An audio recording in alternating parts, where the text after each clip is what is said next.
Anytime.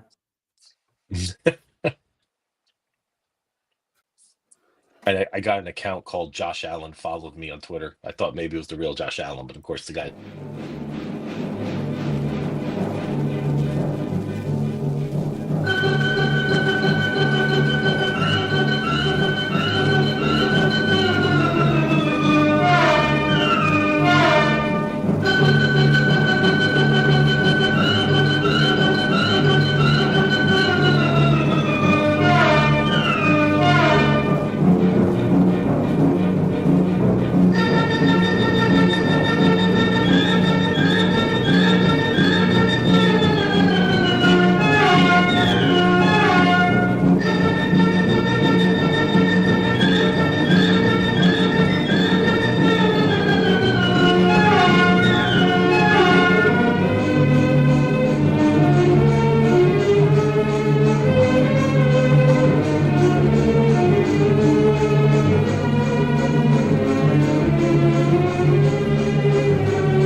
For the best Italian food in Western New York, Elliot Apollos, call 716-825-3675. The Lardon Construction Group.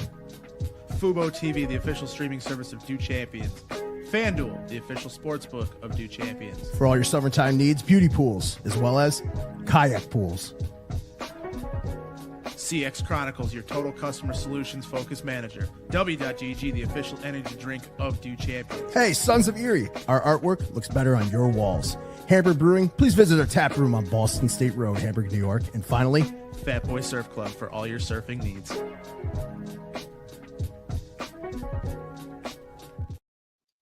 All right, good evening and welcome into another edition of Dude's Hockey Hotline, late night edition, well, early night edition, or however you look at it. But my name's Matt Diegert, and as always, my co-host Beyond716, live from California. How are we tonight, Brian? We're good out here in Los Angeles. It's a peaceful Friday night, which is good to see finally. So hopefully that continues. So hope everybody's safe and sound out there. We're here on a Friday night. Discuss some Sabre hockey. How about it, Matt? Right? It's never a bad time this time of year. I'm so ready to go talk about it. Like you and I have talked about, I'm an eternal optimist when it comes to the Sabres. I will scream and shout every once in a while, but it kind of happens with the Buffalo Sabres, right? Matt, you know what it is, Matt? It's one of those things where sometimes you say, why do I do this, right? We all have these moments as fans, right? We're diehards. But I'm thinking to myself, I've been a fan since 1982. I mean, if I haven't got off the bandwagon yet, what's the point? I might as well see it through, right? I mean, my luck, Matt, I would get off the bandwagon completely, and the Sabres would win like 3 out of 5 Stanley Cups, and I would miss it all. So, and that's what gets you back into it. It's like, hey, and it's that eternal optimist, and the truth of the matter, Matt, is that all these teams have great players, right? There's a lot of great players in the league. We're talking the best of the best, the top 0.01% in what they do. It's the little things that make the difference between the Floridas, Edmontons, and this. Well, not always. I mean, doesn't hurt Edmonton to have 2 generational players on their roster. But what I mean is the difference between a Buffalo and say just a team that just makes the playoffs, a Minnesota, is pretty small. Like there's not really a big difference. So that's why I still stay eternally optimist with this team. And Matt, the thing I keep coming back to, and we'll get into it, is just our roster. We have good players. We have players with pretty good cap numbers. We have players we have a lot of prospects. We have players that are sort of like around 24, 25, 26 that teams are going to covet. We have an opportunity now to really make the push that we've been wanting. Mm-hmm. Yeah, I completely agree with you with saying that we're ready to make the push, but they need to surround the guys their core guys with guys that are going to help this team to elevate themselves, and not necessarily get rid of your JJ Peterkas or your Jack Quinns or I mean, we saw it that JJ's name is out there, that the Rangers may potentially offer sheet him. I saw you and Joe Marino, the hockey Joe Marino, talking about that today. But he, and he came back and said that, he's right. He is right. Yeah. The Rangers don't have a second round, so if they wanted to, they would either have to acquire one, or they would have to sign him to $11 million or more contract for the Sabres to get those first 4 rounds. So to me, JJ Peterka is not worth the $11 million. So why would you even contemplate signing him, even if it's just for 1 year as a poison pill to not get the Sabres to match it? Because then you're gonna want to bring down that second and third and fourth year of the contract to around that $7 or $8 million. So with the amount of room the Sabres have, wouldn't that just mean match it anyways? Like, because you're now talking, $11 million here, now $7 or $8 million here for the next 5 years. You accept the 4 million extra in year one to get that lower number in year two through 5, just because they tried to poison pill you a little bit. But my whole thing is you surround these guys with guys like a Mitch Marner or an Elias Pettersson or any of those type of guys, or Jordan Kyrou, or somebody who can do something, right? Yep.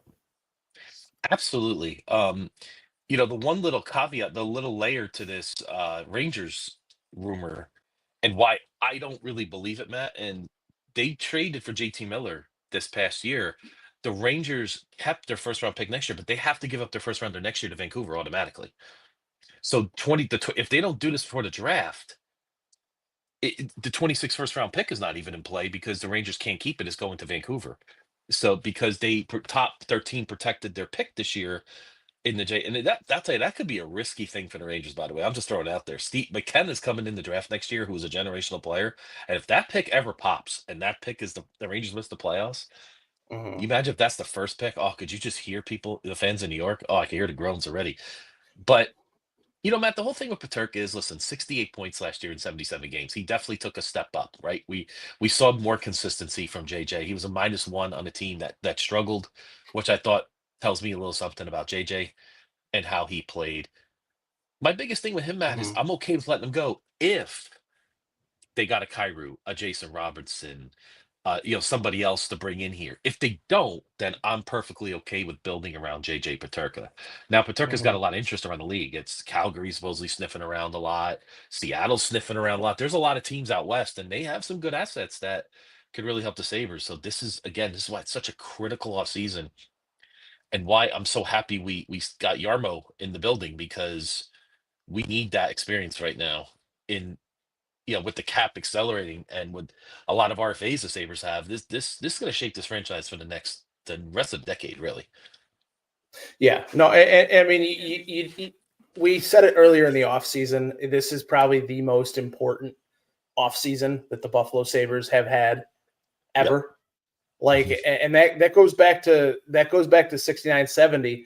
When they won the lottery. I just saw a video on that the other day, which made me kind of laugh a little bit, because it was between Buffalo and Vancouver, and 11 came up. Yep. But how they had the board before, it was the 11 was up and down. And Colin Campbell shot it out. Vancouver has the pick. It's number 1. And then Punch Imlach's like, wait a second. So absolutely. So, and they got Gilbert Perreault from that. But this is the most important offseason that the Sabres have I think, ever in their long storied history. Mm-hmm. So they have to do they have to do something. They have to continue to build this roster, Mm-hmm. but it's more of a win now type roster build. They, Kevin Adams has to kind of shift that gear a little bit and that urgency and kind of kick everybody in the ass and say, let's go, Mm-hmm. and I'm doing it to myself, standing in front of the mirror. I have to kind of, push every lever that I have forward to kind of go. And we saw, I don't know if you saw this on Twitter, but it does look like teams have been kicking the tires a little bit on Owen Power a little bit as well. Yeah. I think one of the two have to go, either him or Byram. Yes. I think it's Byram. That's just, my opinion. I think it's Byram, and I think he's the one that's gone. I don't think he's ever going to play another game as a Buffalo Sabre. So, but I mean, we're starting to see names coming out there, right? And the Owen Powers, the JJ Peterkas, the Bowen Byrams. You're starting to see those names start to kind of float around out there. So it seems like the Sabres and Kevin Adams are being very active right now. What are and we'll do it, probably next week. When we're back to the normal time for another week. Program announcement. Yeah. So, definitely stay tuned to that, because that's something we're going to have to work through and work on. Because I personally just started a new job, and going to have to try to work around that as much as possible. So, but with that being said, you mean your new boss won't understand that we have to talk Sabre hockey on a Saturday morning? But in all seriousness, though, Puckpedia does this new Puck GM. We're going to be doing that next Saturday, and kind of start putting that together for everybody, especially with the draft coming up on the 24th. So we're going to get a couple of those out. You'll see those on Twitter, and us do one live next Saturday as well. But yeah, I mean, Brian, there's a lot of guys out there. A lot. Yeah. I mean, what are your feelings on what the Sabres need to do next? Wow. I mean, or first. That's the interesting part, right? Is why it's so critical. There are a lot of roads the Sabres could take here, right? There's the RFA route. And what I mean by that is, okay, let's just keep Bowen Byram. Let's keep JJ Peterka. Let's keep Ryan McLeod, which will get us close to the cap, fill in the dots, and go with the same team. Now, a lot of us Sabre fans wouldn't want that. I don't believe a lot of us would sign up for that. I see your head shaking already. No. Yeah, that's a big no from Matt. Option 2 is Brad Marchand in 6 years. Now, I'm kidding. I just wanted to see your reaction to Brad Marchand coming to the. But no, there is no option 2. Matt goes off the air. That was the quickest. That was it. So, option 2 is, now you hear conflicting reports about Jason Robinson. To me, he is a guy that a lot of teams are going to covet, right? He's 25 years old. He's had 2 40-goal seasons. He had 109 points. Here's the big thing about Jason Robinson, too. He's not playing with Connor McDavid, folks. Like, Zach Hyman had 54 goals with Connor McDavid. Good player, but he's not a great player, right? Jason Robinson has the size. He's got the reach. I mean, he would be a prototypical. He'd be such a popular player in Buffalo, but there's going to be a lot of teams after him. I personally think he's going to end up in Los Angeles. Say that for a couple of reasons. He's from the area. By the way, he's the first Filipino American NHL player ever. My wife is Filipino, so she loves him. She's like, oh, I hope the Sabres get him. She's so excited. So I hope they get him too. But I could see a lot of teams really. He's going to cost a lot, right, Matt? That's the thing. Not to interrupt you, but like we talked about last Saturday, we talked about with the Jason Robertson move. Why would they why would Dallas trade him to LA? Being Western Conference, you're right. Well, obviously LA would have to pay more, right? I'm just saying Anaheim just made the move for Kreider, so I think that kind of takes them out of it. By the way, I love that move for the Ducks. Love that. I was hoping the Sabres could get a guy like Kreider. Kreider's like a Drury, and he's that kind of guy. Once he steps in that locker room, instant credibility, instant leadership. Like that's what the Sabres need, right? They like what we had with Drury when he first came to Buffalo, right? We need that. Maybe he doesn't fill the stat sheet up like he used to, but he just commands that respect that could help some of the younger kids out, like a Zach Benson, on this roster. But we're getting off the path. But with Peterka, excuse me, with Robinson, you're right. And the other thing about the Jason Robinson trade rumors, you got to remember, they need to shed money. So people say, "Oh, just trade Peterka." Wrong. Byram, wrong. They don't want to pay those guys $6-7 million. They got to get. So the guy that I keep looking at, the Dallas Stars are obsessed with Finn players. They've always been big on the Finnish guys, right? Consta Helenius, our big prospect in the system. He's a Finnish center. That's the kind of guy we'd have to throw in there. A first round pick, maybe even a Jack Quinn, maybe even more. That's something. And listen, I know for Sabre fans this sounds scary, but even like a Yuri Kulik, but Jason Robinson is a 100-point player. Are the Sabres ready to make that kind of move? But it's going to cost something close to that because he's a 3-4 piece kind of player. Those guys don't grow on trees. They don't come available very often. So you really have to wow Dallas and make them think like, wow, I got to make that trade because I restock my system here. Sabres get the instant top 6. So that he's going to cost the most. So is that something you're interested in, Matt? Or would you pass? I definitely, if they're out on the Marner, I would definitely, Jason Robertson would definitely be the next best thing. For all the people that have PTSD with, us missing out on Brad Richardson and then having to sign Ville Leno, this is nothing like that. Oh, Ville Leno. Or then the Stamkos, missing out on Stamkos, offering him $12 million and him staying in Tampa for $8 million, and then going and signing Kyle Okposo. This isn't that. So Matt, I got a funny story about Ville Leno. I was working at American Honda's headquarters over here in California, and my colleague is a diehard Kings fan. So he's on TSA today of free agency. He goes, "Hey, Brian, Sabres signed this guy." And he points to the screen, Ville Leno. I just go like this. Horrible move. Not even a hesitation. Like it wasn't even a thought. Like I was just immediately disappointed on that. So I brought back. It felt like a consolation prize the entire time, and they just didn't end up getting anything done with him. And they didn't know how to use him. As far as anything, they tried to use him at center. They tried to use him at wing, but that's getting a little bit off topic.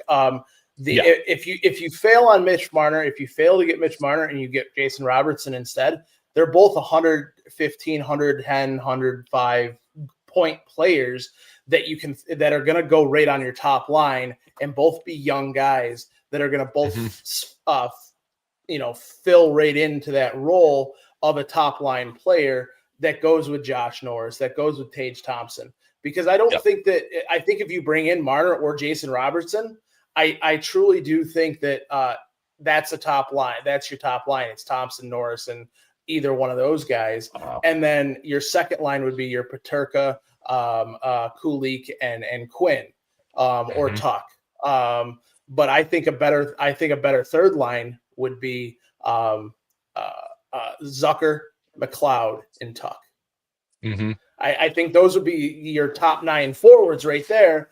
And that does leave Benson off somewhere, maybe on the fourth line, maybe, and we talk about all the time how much we love Benson, but I mean, how do you slot those guys in there if you were to go get Jason Robertson or Mitch Martin?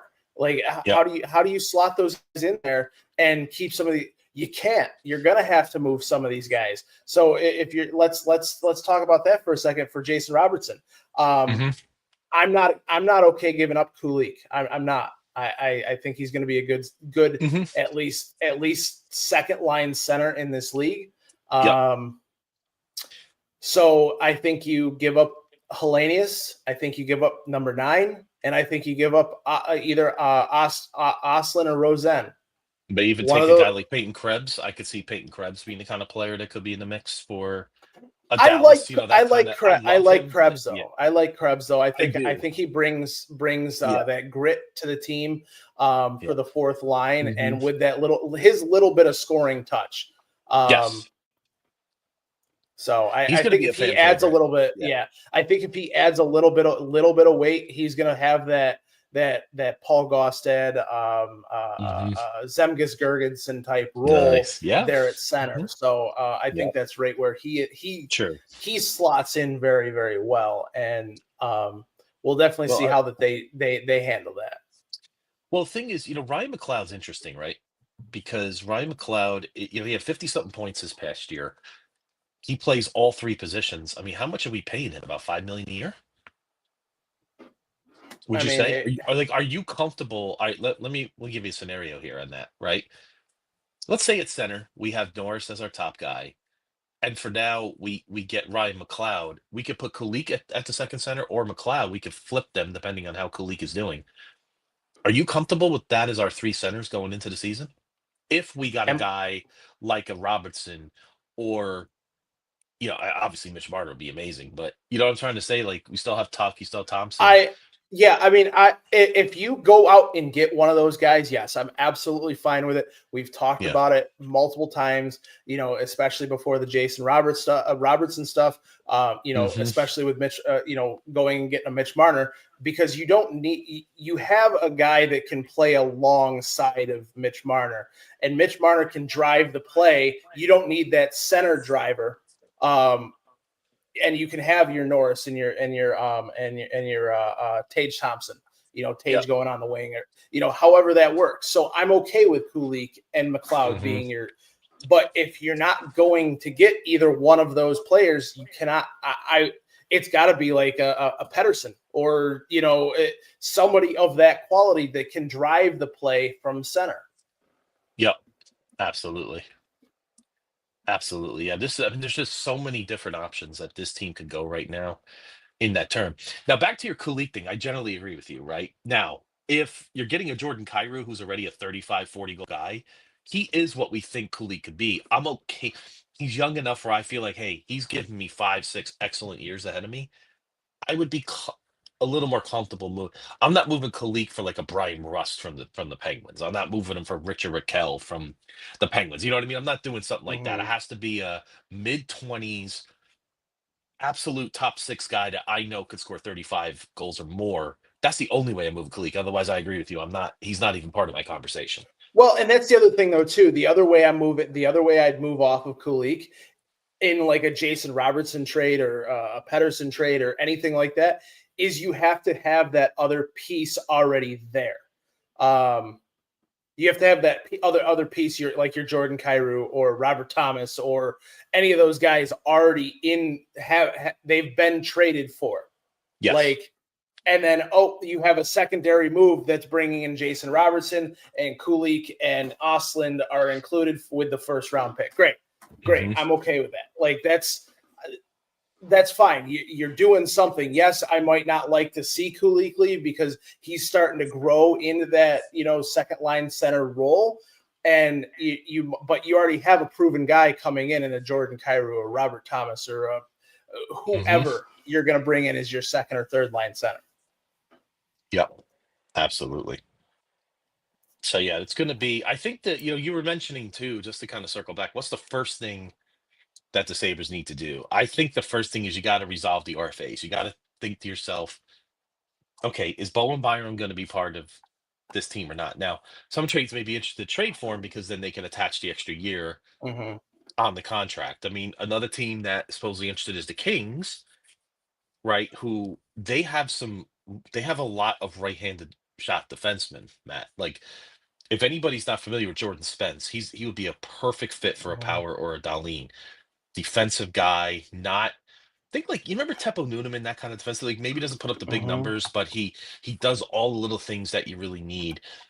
I am okay with making that kind of deal right then and there. Like, if we're gonna lose him anyway, then why not give myself a top 4 defensive pairing that I could put with Dahlin or Power? That's one of my priorities. You can look at Calgary for Rasmus Anderson. He's another guy that they could consider. There's guys out there. I mean, that's the key for me, is finding that right-handed shot defenseman, probably 2. We probably need 2 of them, to be honest. But one of my priorities, Matt, is to get Owen Power an excellent option that he could play with to bring his game to the next level. He's our number 1 overall pick. He's making $8 million a year. it's time. He's 22. I need to see that step up in his game across the board. Mm-hmm. And I think having that kind of defenseman with him to bring that out in him, I think is just going to be so paramount to this team's success. And just, again, giving Dahlin that physical guy or another guy where he can kind of roam free and do what he's got to do. And Steve likes our Rasmus Anderson thought. I really like the Rasmus Anderson idea. I think he's a good veteran. I think he makes 4.5. I think he's got another year. Something we could work with, I think. And supposedly the Flames are really interested in even Peterka. So that throws his name into the hat for that. Again, if we went out and got another top 6 forward to replace Peterka, I'm okay. I'm comfortable with making those moves. And that's the thing too. We need our GM. I'm still not with the Peterka. Like I hate that. I hate that move. Even if you got Mitch Marner, you're okay. You're not okay. No, I'm not okay because what are you going to do on the second line? Well, who's proven? Who's proven on the second line? Well, I mean, I guess you could put Zucker there if you had to. I mean, would a Zucker, or how about you could? That's what I'm saying. That's what I'm saying, though. Would you do Zucker? That's what I'm saying, though. Yeah. No, I mean, but that's what I'm saying. Or no? I don't think so. I think you need Peterka's done enough to prove himself. If he has a jump this year and he gets to that 80-85 point, you need a guy like that on the second line. You know, and if that's putting Kulich there, that's putting Kulich with Peterka and Quinn. Fine. If it's Peterka, Kulich, and Tuck, okay. Like, however it is, but I do not want to see them trade Peterka at all. Like, I get the fact that he's an RFA. Sign him to a 2-3 year bridge deal. That's what I was thinking too, man. Let him prove that he is that guy that's going to continue moving forward and continue getting better and becoming that 80 to 90 points getter from the second line, and a guy that could slot in moving up to the first line, and whatever the case may be. With that being said, I'm not a fan. I'm not a fan of moving Peterka at all. Okay. How much would you give him for those 3 years if you had to handicap it? I agree with you about the bridge. I think teams should use the bridge more. I think the Sabres are afraid of it because they're afraid of losing their players at 27, 28. We can't operate like that as an organization. They have to look, hey, if I could save $2 million on this guy for 3 years, think about what I could do with that money in the meantime to make myself a playoff team, a better roster, to attract Peterka to stay here in the first place after those 3 years, right? Instead of, let's just give him 8 years, $9 million, and then we suck, right? And then we're in cap hell and we can't do anything about it because they got no move clauses. It's a whole rabbit hole you go down, right? So it's like, what are we comfortable with for, let's say, 3 years? That would take him to his free. He's 23. If you're doing a 3 year contract, I think you're talking $6.5 to $7.5 million, depending. Okay, so if I can get him for 6.75, even call it even. Yeah. I'm fine. But if it comes down to it, and Peterka wants the longer deal, which I don't want to see. I don't want to see that. I don't want to see that, because you want to be able to get out of the contract if need be, because us sitting here as fans, or anybody talking about anything that's not even Kevin Adams sitting up there cannot project a player like a Peterka what he's going to do in the future. We saw that going from 22 to 23, right? Or 2022 and 2022, 2023 to 23, 24, where we missed the playoffs by 1 point. We're going to be better. Everybody's going to have another great year, and we're going to continue moving forward. Didn't happen. Yep. You should have done what you could. So the Hudson Fasching kick into the net didn't mean anything. But it gives me it still gets me going, right? It just still does. Yeah, no, it gets me going too. But the other thing, though, so you see that next year isn't guaranteed. Tomorrow isn't guaranteed. However you want to put that is not guaranteed. So as you move forward, you're going to have to keep that in the back of your mind. Oh, I have this trade on the table. Is it going to make us better tomorrow? Is it going to make us better today? Is it going to increased our playoff chances for 25-26, which is what I want and what I need to see from Kevin Adams, and that urgency. Again, that urgency. And I think trading Peterka now might be a little bit of malpractice on his side, because he needs to realize that this team, unless you're going out and acquiring a Connor McDavid, I'm not saying Peterka is anywhere near the player that McDavid is, but unless you're going to get that elite type superstar, Peterka shouldn't be in no conversation whatsoever. Yeah, absolutely. It's going to be, so what does Steve say here? As the days go by, not signing Peterka, McLeod, and extending Tuck. Yeah, the Tuck part is an interesting one, too. I did hear... Well, Tuck cannot be signed until after July 1st. That's right. Good point, Matt. That is absolutely true. I'm hearing that he wants between 8 and 9 somewhere for maybe 5 years. Again, this is all rumor, guy for fourth period. I think that's about where he falls anyway, Matt. Do you agree? Offer him 8. Offer him the 5 years, 7.5, and if it goes up to 8, I'm fine with it. If I gotta give him 6 to get that 7.5, I do it. If I gotta give him an extra year, I'm okay. Alex Tuck could be a lifetime saver. I'm good with that. So I'm perfectly. He's a great. I mean, he's just a great ambassador for the Sabres. I think he's just the kind of guy that you want him around this organization. You know what he reminds me of? Who's that? Is a bigger Pekka. Yes. Yeah, he's got that popularity too. Pekka's one of those popular players we've ever had, right? In those days. It's just a shame Pekka wasn't here longer. I really wish he was in that sense. But damn Darcy Regier, damn him. Oh, Darcy. So yeah, but I'm actually still playing around on that. I wish I could share my screen, but I did give McLeod $5 million, and I gave JJ 6.75 for 3 years. So we still got $11 million in cap space. And we need how many players? 5. So we're doing okay. I mean, that's. That's without Bowen Byron being moved, but again, he doesn't have any cap sense going out of this. But that's also without Alex Tuck being re-signed to a longer term deal, where you could figure out how to do the AAV.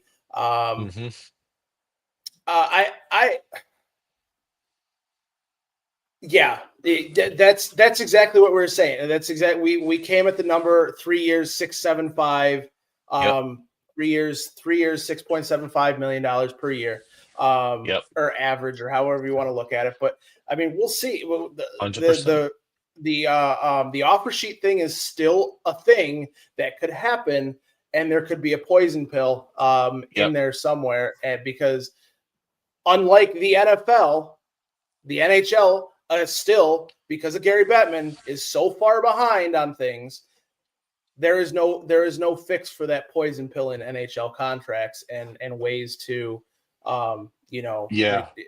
figure that stuff out. So, but with that being said, if he signs an offer sheet, right, with the Rangers, let's say Rangers sign, tells me he wants out. Like, why am I going to retain him at that point, right? If he, what does that say about he has to actually sign the contract? It's not, but the Rangers offered to him and he has to say, no, he has to agree to it. So you know what else it tells me though, is that's the contract that he wants. That's true too. Maybe using Rangers leverage. Yeah. It doesn't necessarily a player signing a contract with another team as an offer sheet doesn't necessarily mean he wants out. Fair. I could see that point being made, which you made eloquently, but I think it's more of, hey, we're the Sabres are here, I'm here. Oh, this Ranger thing came kind of in the middle. Let me sign this. Yeah, I'm either going to the Big Apple and making all that money, or I'm staying in Buffalo. And we came to that agreement, and it kind of expedited like a leverage play, right? Like kind of use them as leverage to say, hey, right. I'm pushing you along. Kevin, you're not, you're dragging your feet. You're going to, Mighty Taco instead of working on my contract. I just wanted to throw out a local great Buffalo establishment, by the way. I just was in the mood. So, so anyway, but that's that. Listen, this is such the wild thing is, and if you're a Sabre fan out there, this is, like I said, there's just an almost endless amount of possibilities. I heard something else, and I don't know how true this is, but this one will get you excited. Supposedly, Jason Botchell may have some interest in bringing Matthias Samuelsson to Seattle. So if he thank needs a God. ride, Matt, Take if him. you need to take him Take to the him. airport, I'm sure you could accommodate him. Bring I him to will Seattle. I will throw him on my back and crawl to Seattle with him on there. But that's another. See, he's a buyout option too. I think the Sabres would only count 500 grand across the whole, which is really not a bad cap hit for. I know it's a 10-year deal, but 500,000 is like an AHL player. Like, to me, you can't manage that. The Sabres have bigger problems than that hit, right? I could deal with that, and that's 4 point something million off the books that they could use for. I'm going to be honest with you, Matt. I'm going to break your spirit a little bit on this. I would be shocked if the Sabres got Mitch Marner at this point. I only say that. Yeah, it doesn't break my spirit one bit. But I'm with you. I feel the same. And for anybody listening, Matt had a great point. It's about being in it, right? I would just love to hear that, the Sabres are really aggressively talking to Mitch Marner. That's good enough for me. Like, as long as they're trying and putting it out there that, hey, we're trying to get better, because the optics matter, right, Matt? Players talk, agents are shared. They're shared. Those things matter if they start hearing, like, Buffalo's trying to get better. Like, Terry's opening the wallet and he's not penny pension $6 million off the cap for 5 years in a row. Like, that's $30 million they left off the table. So, right, Kevin, and you can't talk about palm trees and taxes when you're leaving $6 million on the table every year for the salary cap. No offense. Exactly. Yeah. No. You're 100% correct. And the only year he spent up to the cap or close to it was that first year. So with that being said, I'm not upset by it. If they weren't if they weren't to get Marner, I'm fine with that. It's like you said. I've always said, I don't care about getting Mitch Marner. If he signs here and picks the Sabres, great. I am a happy camper. You just got a 110-point guy, and you're putting him on your first line. That guy is going to drive play with Tage Thompson. He's going to be your primary setup man on the power play to get that over to Dahlin and get that over to Tage Thompson. Great. I'm ecstatic. Yep, Mitch Marner would be like this, Matt. Just an injection into the organization that they so desperately need. Yep. That's for sure. And my whole thing is exactly like you said. Be in it till the end of it. That's all I care about. That's all I care about, honestly. Yep. And if they get him, fantastic, like you said. Show me that you care. Yep. Steve brought up an interesting point here about Peterka, just to go back here. Said he needs to change his body language and be more professional at his exit press conference. Interesting. Not sure exactly what kind of teammate that is, just me reading the tea leaves. And listen, that matters, Steve. I appreciate you bringing that to the table. And listen, that's what the Sabres need to be honest with themselves and with the guys in their locker room. Who wants to be here, right? Kevin Adams talks about it all the time. And there's some things Kevin Adams says that I agree with. He wants guys that want to be here, that when they put on that sweater, they feel that sense of pride. I agree with what he's saying. I mean, I think what he's trying, or his whatever in his mind he wants to do, makes sense. He just has a problem executing that plan. That's where he's failing on that. But it would be, I agree with you, Steve. I mean, it's all about, hey, does he really want to be here? And if he doesn't, let's accommodate him in a trade. I mean, if it comes down to that, I don't want to sign a guy for a few years who's moping around and has bad body language in the locker room. I'd rather trade him. There's other options out there. Some really good hockey players available this year via trade and via, I mean, even with the Seattle Kraken, they got guys like Jamie McCann. We could get a guy like Jamie McCann. He's a solid player. I mean, he's a 29, 30-year-old guy. I'm just throwing names out there, Matt. There's all these different players. No, and that's perfectly fine. Which would help us out. So, and the only thing I will say to that is, as far as body language goes, and I'll be honest with you, you saw it a lot on the drought era Bills. Yeah, it's the losing. Yeah, he's JJ Peterka has now been on this team for 3 years. Yeah, 4 years, 3 years, whatever. Let's see. I think it's let's on the actual Buffalo Sabres, he's played the majority of the season for the last 3 to 4 years. Well, actually, 3 full seasons. He started in 21, 22. Yeah. So with that being said, you constantly have, that's what, 82, 164, 164, and 2 246. So that's 246 games that you have now just played, right? Like not gotten a playoff game, not done anything. I mean, it doesn't happen very often where you're like a Jeff Skinner, right? And you've been in the league for 14 years and this is your first playoff action. I get it. Like I get when the body language is a little bit off. Just said it. We saw it a lot on the drought era Bills. They're some of these guys that were on the team for a little bit longer. They're not moving as quick. They're not, they're up on the podium talking at a press conference, being interviewed, like him, just doing whatever. I'm happy to be here, but whatever. Yeah.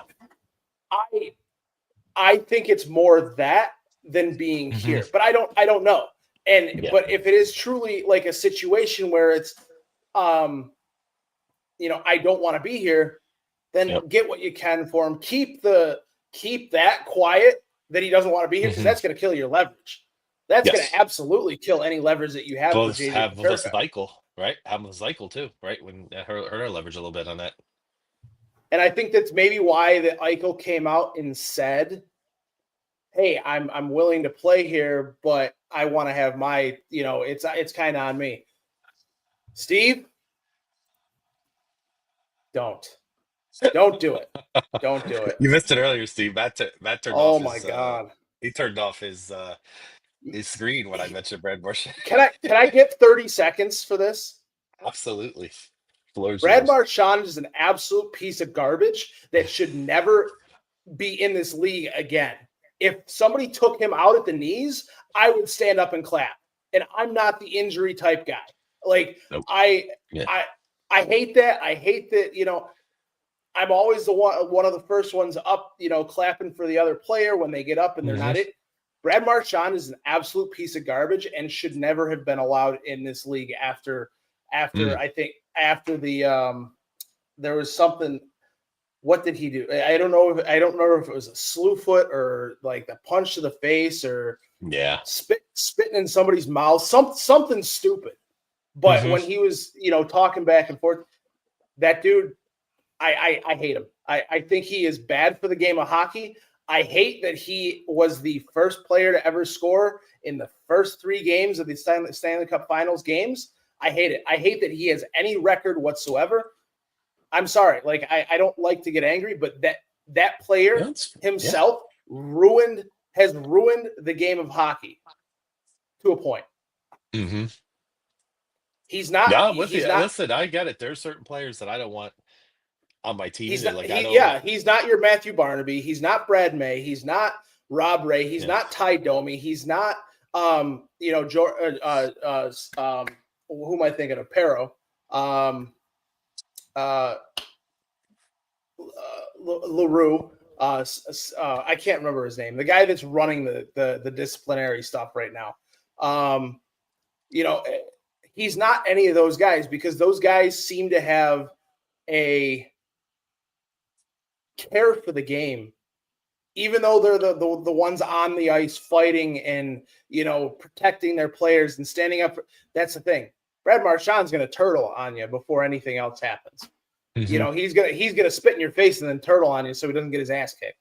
Oh yeah, absolutely. And that dude, I'm sorry, I'm not gonna go any further because we're gonna get completely off the rails on this. That's it. No, I understand it absolutely. So, yeah. So, by the way, speaking of Marchand, then let's let's give the Oilers. I mean, what a job last night, man. Oh, I mean, to get off the mat. 3-0 down after getting outscored 9-1 in the last 10 goals, going back to game 3, right? To find a way and get and after giving up a goal 20 seconds to go. Big Leon, one of my favorite players in the league, coming through. I mean, that's just I think, go ahead. What's your thoughts on that? I heard this on GR today.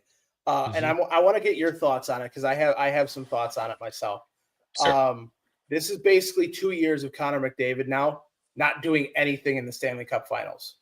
At this point right now, who is more important to their team in the Stanley Cup Finals, in the playoffs? Yeah. Is it Draisaitl or McDavid?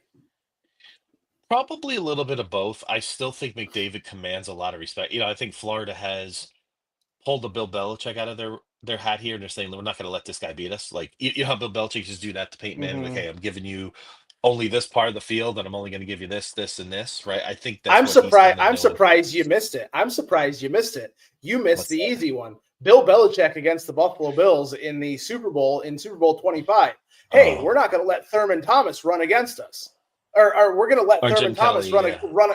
We're going to let Thurman Thomas run against us, and we're Yeah. going to dare you to let Thurman Thomas run.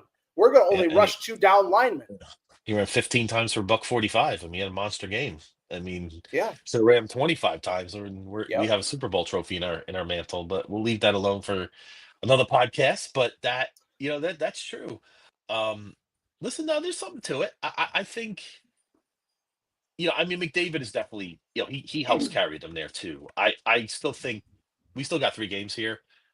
I still feel a vintage McDavid game coming. At some I do point, too. like we'll see I if do that too. happens. But listen, if he doesn't do anything now and Draisaitl carries the team, then I think that's an even stronger point that Draisaitl doesn't get enough credit. And I'm not That he saying probably should. Draisaitl's the better player. I'm definitely not saying Draisaitl's the better player. I think McDavid's the Yeah. better all-around hockey player. I think McDavid, when he is on, is the best player in hockey. I've never But I seen a think player with that. I think first, Draisaitl's right behind him. Yeah. Oh my God, that first step. It's That unbelievable. first step is just amazing. Yeah. The clinic minus number 63. I won't even mention his name anymore. Yeah. Besides number 63 on the ice for the Florida Panthers. They are these 2 teams are putting on an absolute clinic on how hockey should be played. Yep, it's been great. Big goals, big saves. Even when Bobrovsky's not even giving 4 goals, he's still making big saves. It's been. Now, who do you go to if you're the Oilers, Matt? Who do you play in goal in Game 5? Pickard. Got to roll with him, right? He's undefeated in the playoffs this year. Yeah, he's I think how do you not go to him? How do you not stay with him? Maybe give him a short leash though in that game. If he somehow unraveled early, I got to go back to Skinner pretty quick. But I think he deserves that start. Oh, in Edmonton, I think he absolutely deserves the start. I think that they played much better in front of him. I mean, the other point I was going to bring up is that's how you make a save as a defenseman, with Ekholm making that save on Tkachuk with a wide open net. Yep. All 4x6 of the net is wide open, and Ekholm gets his body in the way to a shot to keep it 3-3. Mm-hmm. Absolutely. So, I mean, I think that these 2 teams are putting on an absolute clinic on how hockey should be played. And it's amazing hockey. I want it to go 7. That's the first thing I'll say. I really want a Game 7, which would be next. It'd be on what day would that be? I think you said Sunday. Well, let's see. So when is Game 5? Is it Saturday? Hold on. Monday and then maybe Thursday. Oh, June 20th. So it looks like it'll be third. Oh, wait, no, would that be a Saturday night? Oh no, it's a Friday night. So. It would be a Friday night, June 20th. It would be next Friday night, Game 7. So we have one tomorrow, and then we have Tuesday, and then we would have Friday. Wow. So we have a very good hockey game. Yes. We have a very good hockey game coming up tomorrow night, and if you're not watching it, I feel absolutely bad for you. I mean, it's a must watch. It's if you're a hockey fan and you so even if you're not, flip it on and watch, because this is the majesty of hockey, and it's so awesome to see. This is where hockey is right now in 2025, and you want to see the Buffalo Sabres model after one of these 2 teams. And it sucks. It sucks hearing Wayne Gretzky last night saying Sam Reinhart is one of the smartest players to ever play this game. And you see my reaction. Yeah, it's how do you not realize that you have that player on your team at the time? Like, I get it. Yes, you got a first round in Devin Levi. Great. But why couldn't you figure it out with Sam Reinhart and build around him? Like that, at the time, obviously, you're not going to go back out and trade for him or anything like that. Or even last year, I was against re-signing him because you don't want to go backwards. You want to always be going forwards. But with that being said, it does hurt a little bit more hearing the greatest player of all time saying, this guy is the smartest player. He's one of the smartest players you've ever seen in hockey. So I do want to touch on this from Steve real quick. He's curious. I'm curious if they even allow Skinner to bounce back. Does Pickard even give up the net? Like, that's what it comes down to, is does Pickard give up the net? Because if he plays well in Game 5 and Edmonton wins, you stay with a hot hand because, again, Pickard is undefeated in the playoffs. Yep. Edmonton's been doing this a little unorthodox, right? I mean, there's some teams that do it with franchise goalies. There's some, like Vegas did it with Aiden Hill, who's a good goalie. He's not great, right? They won a Stanley Cup with him, and Bobrovsky's going to be a Hall of Fame goalie at some point. He's so that. So we'll see how that goes. But it's just such a compelling series too because of the styles too, right? You have, the way the Florida Panthers smother you, right, at times, and can just, with Barkov and Bennett and those guys, right? I texted you last night after the first period. I go, this series is over. Like, I'm not going to sit here. I felt that though. Now, it's funny. I went for a quick dinner with the wife, came back, and then I saw 3-3. I'm like, and then I was like, wait a minute, how did that happen? Like, what happened here? I was like, I was not expecting to see that. So, And then to see Sam Reinhart score with 19 seconds left. I mean, I don't care who you are. I don't care who you're a fan of. If you're not watching this game tomorrow night, you're going to see fireworks, whether it's with fists or whether it's with goals, because they're coming fast and furious, and it's amazing. It is absolutely amazing. It's funny. I don't have like this rage about Sam Reinhart, right? I still wish we kept him. I mean, listen, Devin Levi, the jury's out, right? We don't know what he's going to be. I got to be honest, Matt. I'm a little nervous about Devin Levi at this point. I hope you're right. I hope I'm wrong, but we'll see. I just got to see it. I think it's probably just a confidence thing with him, or maybe that's why I think he just needs to be with the Sabres next year. Mean, he's what, 22 years old? 23. He's 23 years old. I feel like it's time to make. I think he needs that one more year. Games. Yeah. Oh, you still want him down in Rochester? I still think he needs the one more year of seasoning, but it's not like it's we're 25 games into the year and we're a little like UPL is faltering a little bit. Bring up Devin Levi. Sure. I'm fine with, but get him games, because you saw it in Rochester all this last year.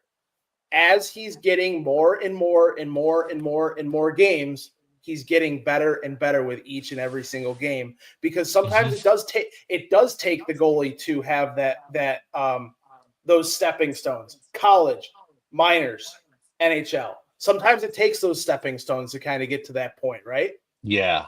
Yeah. Absolutely. So, I mean, I'm excited to see this game tomorrow night. I really, really am. I think it is honestly the best 2 months of the year. I love the Bills, love the Super Bowl, love football. It's probably it is truly my second love, because I started on the ice at 3 years old. I love hockey, but I mean, football also has a place for me as well. And that's what you and I talk about mostly as more of our jobs on this network. So, but at the same time, greatest 2 months, greatest trophy that is in professional sports. Like you gotta. It's funny. I do think about the city of Buffalo. I mean, you're from Buffalo. I'm not, but my dad is. I feel like Buffalo's like my second home. I'm from Jersey originally, for anybody out there. I always joke that I'm from a different country. I'm from New Jersey. So, anyway. So, Jersey always gets the brunt of jokes, right? So, but yeah, Buffalo is a special place, right?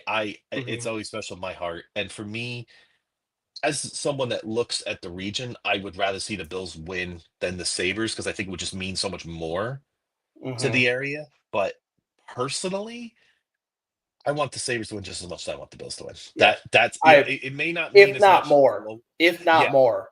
like, you remember I was telling you when I went to England, I was getting a lot of comments about my hat, about Josh Allen from Yep. people from England, not Americans. They're like, they're telling me all about how they love Josh Allen, they love the Bills, and you could see how big the Bills are getting across the world. You wouldn't get that with the Sabres, right? But for us, you and me, I think it would mean just as much for us to see Yeah. like Rasmus Dahlin lift that Stanley Cup. I mean, that would just be, Right. it would just be incredible for us. So it absolutely would be. And Mhm. like, here's the thing, like football, I've had this conversation with people multiple times. With Yeah. football, it's a great playoffs are amazing. One game for one game, best of one elimination. It's awesome. But you know what Yes. that also brings with you? A lot of luck. Whereas Yep. in the NHL with the Stanley Cup Finals, you have 4 best of 7 series. You could literally play 28 games to win 16 games. Yep. Yeah. To Only hoist 16 to and 12. hoist Lord Yeah. to hoist Lord Stanley's Cup. Mm-hmm. I think that cup. I think that thing, it means a heck of a lot more to NHL players than the Lombardi does to football players, if I was to be honest. Yeah, I think the Lombardi means a lot in conversations in terms of like quarterbacks, with Josh Allen, Mm-hmm. we hear about it all the time. Right, and it's rightfully so. That comes with the territory, right? Until Josh wins one, you're going to start hearing these things a little bit louder. There's no football across the world. It's literally yeah, the NFL. It's the NFL, and that's it. With the yeah, NHL, you have the WHL, you have the Swedish yeah. hockey professional hockey league, you have the Russian professional hockey league, you have Mhm. all these other things that. Yep, Yes, the NHL is a global sport because they go into the Olympics yep. and all that stuff. You get your But name engraved on the trophy. You don't right, get that in the NFL. You nope. don't get that in Major League Baseball, Those right? rings, like, as much as we sit here and make fun of the Toronto Maple Leafs for not making a Stanley Cup since 1967, and all the teams that have done things since 1967, they still have their name engraved on that piece of Tiffany cup that now Mhm. sits in the Pro NHL Hall of Fame, the Hockey Hall of Fame up there in Yep, Toronto. Like, yep, that's there. yep. I agree with Steve on this. It's a Yep. sprint, not a marathon. Hey, you know what's Yep. funny? I got one of my best friends. I mean, again, I'm from New Jersey, so I got a lot of friends that like the Rangers, right? So that's why I could get into the Rangers. I'm always tuned in with them because they've won one Stanley Cup in 85 years. Think about it. The New York Rangers, who are one of the most storied franchises in the whole league, right? 1940 one. They didn't win. 1994. Yep. 1940 was we used to chant 1940 at the old games when I used to go to Devil games. I used to chant 1940 when I was younger, right? They've won one Stanley Cup in 85 Mm-hmm. seasons. It's not Yeah. just Toronto. Like, that's crazy. So if you combine Toronto and the Rangers, that's incredible when you think about it, right? It really, really is. Mm-hmm. Yeah. No. And one of the things that I do want to touch on real quickly as far as tomorrow night's game, Yes. I think McDavid finally gets his first goal of the series. Yeah. So if I was putting something together, I would be going the -125 for Edmonton, and I Okay. would be going an anytime goal scorer. So if I was to put a parlay together, it would be those two. It would be McDavid +140, Edmonton winning tomorrow night -125, and that gives you a +211. So if you bet $100, you win $211. Okay. So So anytime, just so I'm a little bit of a novice, anytime goal, anytime during the game could be a penalty shot, could be anything. If he just scores, that's all that matters. If he Okay. puts the puck in the back of the net, that's all that Yep. matters. Okay. Gotcha. And I honestly, I think that McDavid gets his first goal this tomorrow night.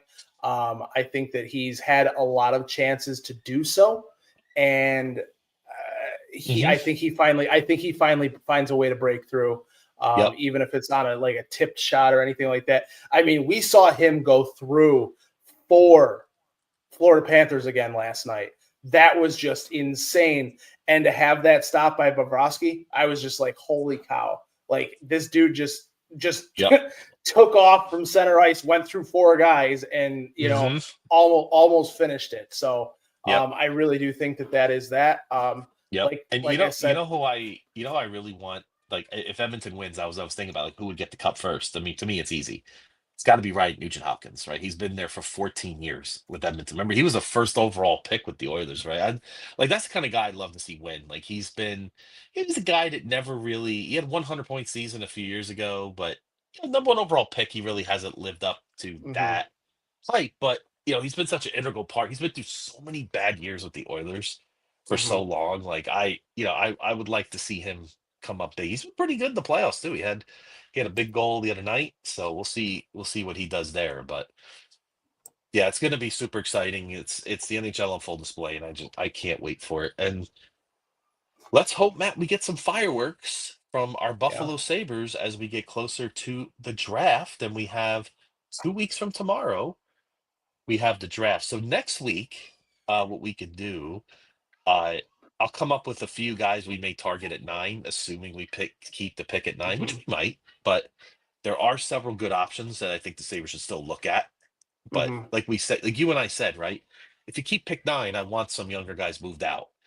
If you're not going to move the young guys out, then I want pick 9 gone. It's got to be one way or the other for me, right? So here's my question to you. We saw it the other day on Twitter. I don't remember who put it out. I know I shared it to you. Yeah. Could you imagine if Porter Martone is sitting there at 9 for the Sabres? It could be. Listen, it's possible. It's possible, Matt. And the other thing is, I'm not shy about moving up in this draft. I'm okay with moving up to 5. If for the Sabres, I'm not moving my 2026 one though. I'm not touching that one because just in case we miss, and that's McKenna. We're not moving that pick. Yeah, you need to start if you get the number 1 overall pick next year, and you need your new GM to have a way to start this. Yeah, we need a whole this clock over again. So yep, I know. Let's not even go there. But listen, it's anything is possible. But I think the Sabres have a great opportunity in front of them. If again, it's not just to make a move, but they have an opportunity to get certain players here. I think there are plenty of options available that could really help the Sabres just get more consistent, right, Matt? Consistency is one of our biggest problems. There are times you watch the Sabres, and my uncle says this. He's a Ranger fan. Sometimes I watch your team. Like, how the hell are you guys so bad? Like, he says it. Obviously, we killed the Rangers this year a couple times, but it wasn't even that. It's like sometimes I watch you guys. I'm like, wow, you got some really good talent. Darlene's like a generational player, and at defense, and Tage is great, but Turka's got this, and he said, why are you guys so bad in the standings? I said, well, listen, your guess is as good as mine. So it's not, it's not just us seeing it too. So, but I think the adjustments we need to make where we want to get next year are very, very, very realistic. They can everything is realistic this year. You have what is it? Almost $30 million in salary cap space right now.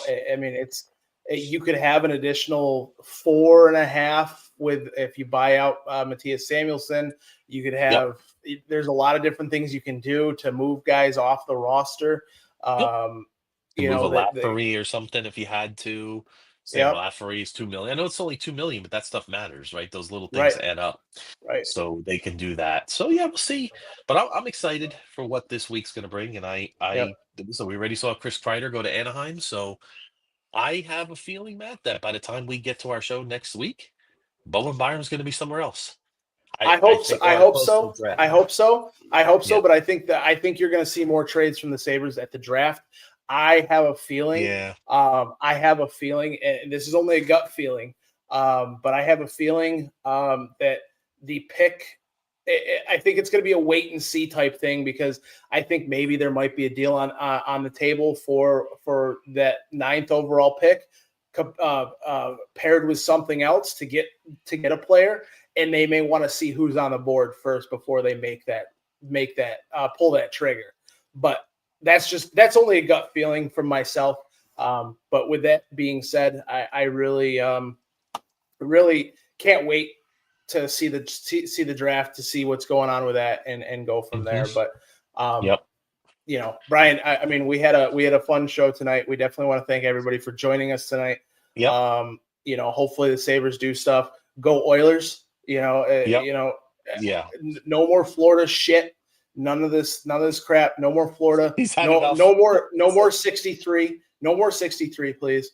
And with that being said, It's good to be seeing that. And go Sabres. And have a great week. Thank you, Steve, for all your great input as always. We appreciate you. Next week, next Saturday morning, 10 a.m., we'll be right back here. Back and better than ever. Have a good week.